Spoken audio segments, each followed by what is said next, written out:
Hey, it is Andy with the FensePost Indie Music and Vinyl blog.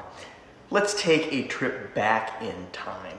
Swedish band The Radio Dept released their debut LP, Lesser Matters, all the way back in 2003.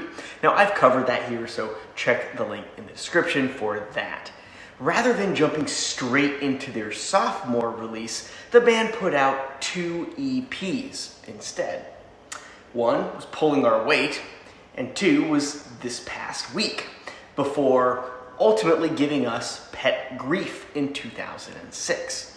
Both EPs were originally released on CD only. Fast forward to August of 2019, and the Radio Dept reissued those 2 early EPs as a compilation LP on their new label, Just So Records. The merged EPs have been dubbed I Don't Need Love, I've Just Got My Band, after a song off Pulling Our Weight. A quick side note, Lesser Matters had already received a reissue on the label, and ultimately they gave us a 2020 reissue of Pet Grief as well. So let's dig in, and first we'll take a look at Pulling Our Weight. Pulling Our Weight was released November 2003, the same year that Radio Dept gave us their debut LP.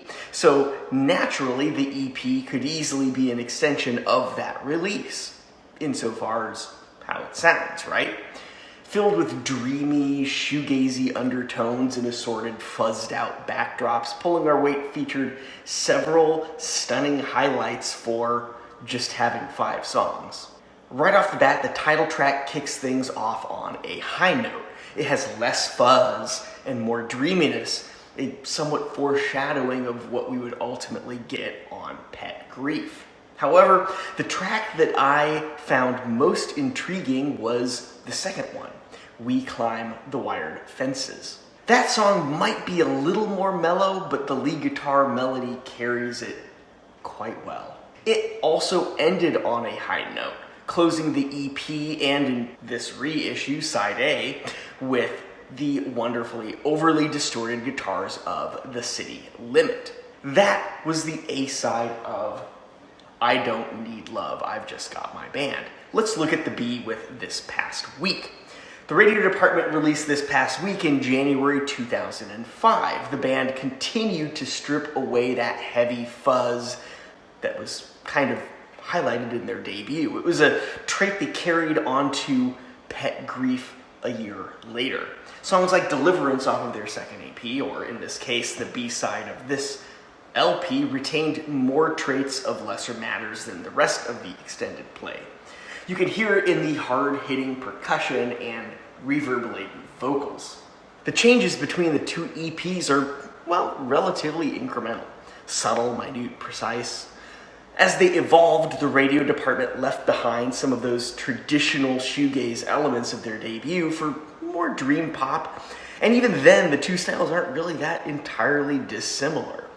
This is captured perfectly on the album closer, Let Me Have This. Both EPs, and thus the full LP of I Don't Need Love, I've Got My Band, retain much of the emotive elements synonymous with the early work of the Radio Dept. It's introspective, a trait that pairs well with both shoegaze and dream pop.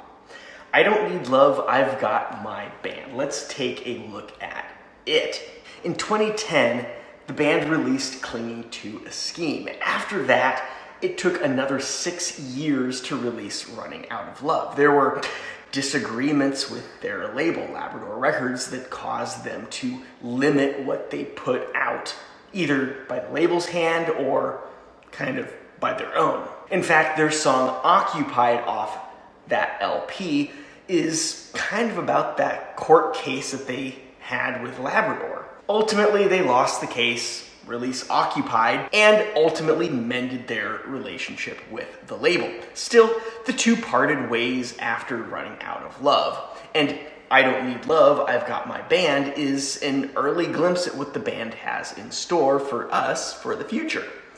It's easy to see why the Radio Dept reissued these 2 EPs as I Don't Need Love, I've Got My Band. Outside of it being a natural next step, To follow the reissue of Lesser Matters chronologically, these EPs hold within them something kind of fierce. They're powerful and emotive, beautifully raw, and they radiate both in melodic simplicity, contrasted with unparalleled depth and complexity. There's a dichotomy that is undeniable, and while each stood well on its own, combined, they are a powerhouse. Now, if you're a vinyl completist like myself, this compilation is a must-have. It's a glimpse into the band's early days of viable addition among the ranks of 4, so far, quality full-length releases that are kind of hard to find. But even if you have to snap up an overpriced version, it's still probably worth every penny.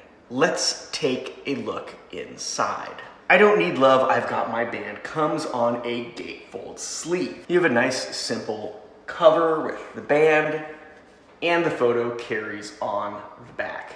I do love that the spine is a different color. It provides a nice break, and if both of these individuals are women and intended to be the counterpart of the men, it provides that nice delineation of, hey, I've got my band, I don't need love.